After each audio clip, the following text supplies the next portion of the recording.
that out. The definition of commitment is to do what you said you were going to do long after the mood you set it in has left you.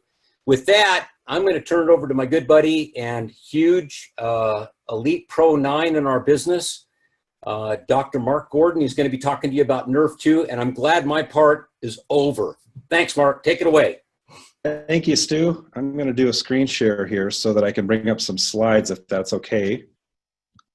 Let me know that everybody can see these okay when I pull them up here. Hold on. Okay. Is everybody seeing that? Yep, we're good. All right, perfect. So what I want to do in 15 minutes is an hour-long science presentation. So I'm going to go super fast here. And if you don't get it all, it's okay because Stu's recording this. You can go back and watch it. So first off, what we're looking to do with Protandim NRF2 is to reduce oxidative stress. So what is oxidative stress? Oxidative stress is the disturbance in the balance between the production of reactive oxygen species or free radicals and antioxidant defense systems, okay? So the things that are in red here, or orange, because I'm colorblind, I can't tell what color those are the bad things. Those are the things that cause damage to your cells. The superoxide anion, the hydrogen peroxide, the hydroxyl radical, and the peroxynitrite. Those are the things that build up when you don't have a good antioxidant defense system, and they cause damage to your cells. They lead to cellular aging, disease, and ultimately death. And so as you can see on the top, the things that catalyze the reaction to the harmless things, the water and the oxygen, are SOD, catalase, and glutathione. So if you're deficient in those things, you're going to have a buildup of those toxic free radicals there, the superoxide anion, the hydrogen peroxide, hydroxy radical, and the peroxynitrite. You don't want that. You want the reaction to go over to water and oxygen, and you need to have the SOD, catalase, and glutathione to catalyze those reactions. So we live in a very toxic environment. When we are young, we have a very good ability to fight the free radicals because our own cells produce antioxidant enzymes. These things that actually will neutralize those free radicals, the SOD, the catalase, the glutathione. So if we go back, you can see where those work. And when you have high quantities of those, you don't get the buildup of those toxic free radicals that cause the damage. But as we age, we produce less and less of those protective enzymes. And so the result is we have more of a buildup of those free radicals that start damaging our cells. Now, in addition to that, we live in a very toxic environment, one in which we have lots and lots of other things that increase free radical production, things like smoking, too much alcohol, pesticides that are sprayed on the foods that we eat, inflammation, poor diet, pollution, drugs, radiation. That was a big problem for me because I worked in a cath lab every day of my cardiology practice, standing 2 feet away from an x-ray tube. Stress, trauma, injury, infections, too much and not enough exercise, all of those things increase free radical production, oxidative stress, leading to cellular aging, disease, and death. And if you look at the different organ systems, oxidative stress affects every single one of them. So all of the diseases that you hear about that people get as they get older are linked back directly to oxidative stress. So in the heart, for example, heart attacks, high blood pressure, atherosclerosis, endothelial dysfunction. The brain is very susceptible to oxidative stress, causing Alzheimer's, Parkinson's, autism, and all sorts of other things. But everything that you don't want to get when you get older is linked back to oxidative stress. And so Mr. Sean Poe, who's on the call, when he does his science presentations, he says oxidative stress is bad, reducing oxidative stress is good. And that's exactly what we're trying to do here with Protandim. But let's go back historically a little bit and talk about what we used to think in the past. We used to think it was a good idea to take antioxidants in the form of vitamin E, vitamin C, and beta-carotene, and so forth. And so those antioxidants would neutralize free radicals in a one-to-one relationship. So one antioxidant molecule neutralizes one free radical, and then the process is over. But what we've come to learn is that's a bad technique or a bad way to try to get rid of free radicals. And the reason why is because there's all of these studies out there now that show that taking high doses of things like vitamin E, vitamin C, beta-carotene not only don't reduce your risk of cancer and heart disease, but in certain cases may actually increase your risk of cancer. And so these are some of the studies that actually showed that. And so what we've come to realize is that it's better to get our bodies to make our own antioxidants. And whoever is drawing on my slide, please stop. I don't know who that is. My guess is Kevin Messerschmidt if he's on the webinar. But we've come to realize that these direct antioxidants, these things that we take in from the outside, the vitamin E, vitamin C, beta carotene, and so forth, are not as effective as the indirect antioxidants, those antioxidants that our cells actually make, the SOD, the catalase, the glutathione, and all of those other protective enzymes. So thus enters NRF2. NRF2 is a messenger protein that activates genes, and it's responsible for redox balancing, and it's a master regulator. So here's how the NRF2 pathway works. So when something acts on a cell that is a NRF2 activator, it acts on this one protein called KEAP1. KEAP1 is a holding protein, and what that does is it binds NRF2, and it holds it in the cytoplasm of the cell attached to the inside of the cell membrane by this protein called actin. And so when the NRF2 activator acts on that cell, what happens is the NRF2 gets released from KEAP1. It then goes into the nucleus that attaches to a segment of DNA called the antioxidant response element, the ARE, and then it affects gene expression downstream on that strand of DNA. So it turns up the expression of the good stuff, and it turns down the expression of the bad stuff. And so what it does essentially is it increases the production of these antioxidant enzymes, catalase, glutathione, superoxide dismutase, but hundreds of others as well. There's lots and lots of other functions of NRF2 that we'll touch on in this talk because we only have limited time. But it also turns down through another messenger called NF-kappa B. It turns down the bad stuff. It turns down the pro-inflammatory and pro-fibrotic proteins. So you get the best of both worlds. More of the good, less of the bad. And we now have a clinical study with protandim, the first study that showed a 40% reduction in oxidative stress after 30 days on average. And there's no other product on the market that can do that. So one of the interesting things about NRF2 is there's different places where you can actually activate the pathway. So for example, if we go back to this slide, you can increase the release of NRF2 from KEAP1. You can increase the entrance of NRF2 from the cytoplasm into the nucleus. You can increase the attachment of NRF2 to the antioxidant response element, and you can reduce the degradation or the breakdown of the NRF2 protein. So all of those things would, in essence, do the same thing, increase the activity of NRF2. And so if we look at this slide, looking at all the different pathways through which you can activate NRF2, that's very likely why protandim has such a potent effect at activating NRF2. You know, as you guys all know, there's 5 ingredients: green tea, turmeric, milk thistle, ashwagandha, and bacopa. And they all work synergistically to improve or enhance the NRF2 activity. And when I spoke to Dr. McCord about this, he told me it's probably because each one of those things are individually activating NRF2 at a different point in that pathway. And so the sum total of that is much greater than the sum of the parts. And that's the synergistic effect.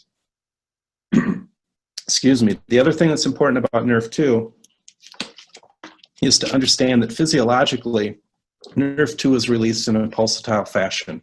It's not turned on all the time. It's not turned off all the time. Both of those situations are bad, and you do not want that to happen. You want it to be released in a pulsatile fashion because that's what's physiologic. So a couple of times a day, having NRF2 turned on is a good thing. Having it turned on all the time is a bad thing.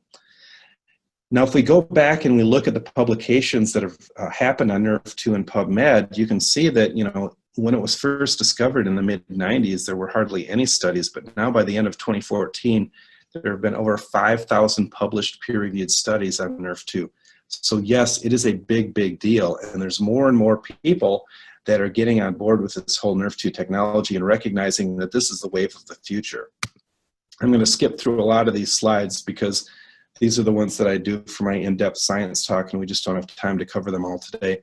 This is a list of some of the companies and universities that currently have synthetic NRF2 activating compounds that they're studying in various diseases, everything associated with oxidative stress. So there's a big push out there in the pharmaceutical world to get the next NRF2 activator drug out there. But when you look at the comparisons between protandim and the synthetic NRF2 activators that have been studied so far, protandim is actually more potent as a NRF2 activator than even the synthetic stuff, which is unusual, but it has to do with the fact that we have that synergistic effect of the 5 ingredients together.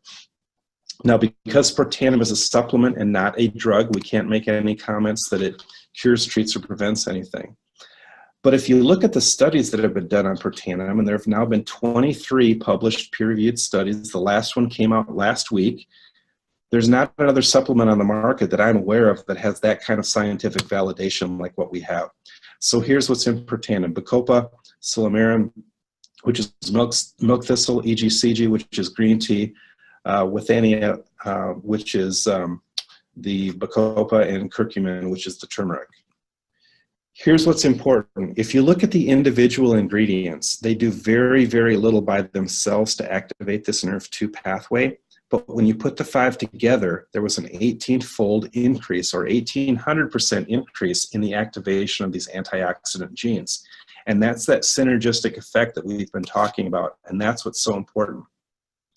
This was the first study that was done on protandim that showed the 40% reduction in oxidative stress in 30 days. It showed that superoxide dismutase increased 34%, catalase increased 54%. There's unpublished data to show that glutathione increases 300%. But the bottom line is there was a 40% reduction across the board in oxidative stress regardless of your age, and that was highly statistically significant. And that's what led to the patents on protandim.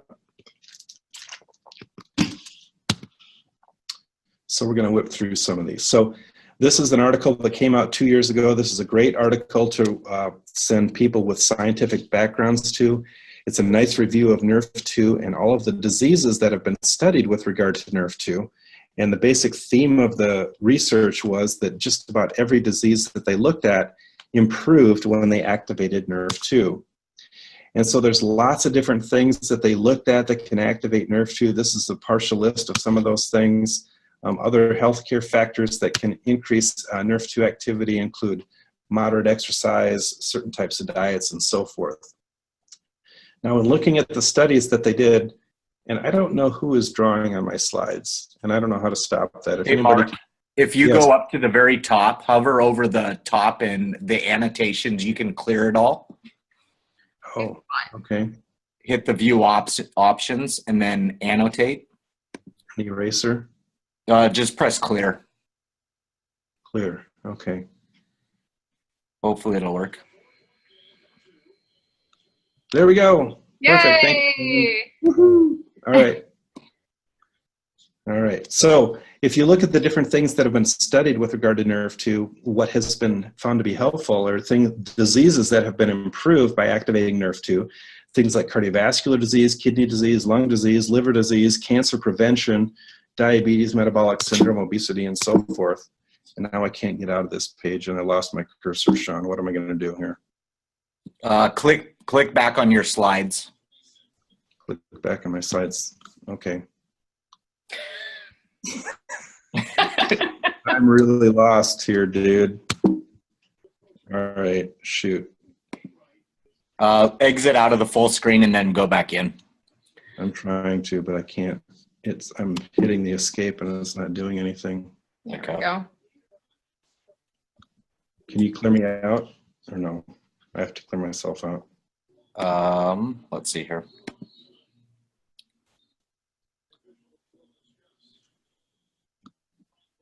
Okay. There we go.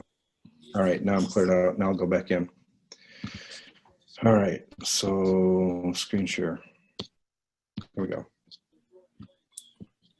So if you guys are drawing on the screen, please do not. Don't draw on my screen, dudes. That stresses me out. Okay, so lots of different diseases that have been helped. Sepsis, autoimmune disease, inflammatory bowel disease, HIV, AIDS, lots of neurological conditions, including epilepsy, Lou Gehrig's disease, Alzheimer's, Huntington's disease. Over 500 genes are activated or turned on with NRF2. Others, the bad ones, are turned on through that NF-kappa B that I talked about. Lots of other proteins. You know, we talk about SOD catalase and glutathione, but there's hundreds of other proteins that are beneficial that are turned on with NRF2. I'm just going to whip through these because I want to get to a couple of things at the end. Detoxification is a big thing. Glutathione has increased 300% with protandim. 2 phases of detoxification. If phase 1 works and phase 2 doesn't, you're going to be very sick. You got to turn on that phase 2, and you do so by increasing glutathione production, which NRF2 activation does. Lots of anti-inflammatory effects of NRF2, anti-fibrotic effects as well. Cellular integrity. 2 of the studies on protandim had to do with this p53 tumor suppressor transcription factor. Look at the studies from Louisiana State University on melanoma skin cancer, and you can see what those showed, but they were very beneficial. Longevity. Oregon State University did lots of studies on longevity, and basically what they found is that those animals that had the highest levels of NRF2 lived the longest and had the least amount of disease as they aged. So it's important for longevity. Neurodegeneration. These are some of the diseases where NRF2 activation has been found to be beneficial. So it led to a lot of editorial articles in the medical literature about, is this NRF2 thing a cellular protection pathway that we need to be paying attention to? And the answer to that is yes. It's been found to be beneficial in both ischemic and hemorrhagic strokes. The Michael J. Fox Foundation is doing a study on NRF2 activation for treatment of Parkinson's disease. Protandim has been looked at with regard to the genes associated with Alzheimer's disease, and there's actually 66 genes associated with Alzheimer's. And what they found is that protandim had a positive effect on 43 or 65% of the 66 genes that are associated with Alzheimer's disease. Now, we can't say a secure treatment or prevention for Alzheimer's, but it's interesting that it has a positive effect on 65% of the genes associated with Alzheimer's. Multiple sclerosis. Dimethyl fumarate, or Tecfidera, has been found to be beneficial for the treatment of multiple sclerosis. It is a NRF2 activator. This was a study published in the New England Journal of Medicine showing how it reduced recurrence rates of MS by 50%. Another confirming study of 44% reduction. So lots of studies on the effect of NRF2 in the brain. Now, this is a very important study. Let me go back here. This was a comparison of protandim to bardoxolone in box B, dimethyl fumarate in box C, which is Tecfidera, and sulforaphane, which is the active ingredient in broccoli, which is in box D. 2 important things to note from this. One is protandim was twice as potent as the synthetic drugs at activating NRF2, and it was 6 to 7 times as potent as sulforaphane, which is often touted as the way to activate NRF2 in the kind of natural treatment world because it comes from broccoli. But protandim is actually 6 to 7 times more potent. The other thing to notice is that there's a kind of a bell-shaped effect with each one of these ingredients, or each one of these NRF2 activators. So you don't get more effect by going to a higher dose. In fact, you get less of an effect. So there's a sweet spot in the dosing of each of these products. And going to a higher dose won't get you to the point, won't get you to the same level of NRF2 activation that protandim has. So you might think the Tecfidera people maybe just underdosed.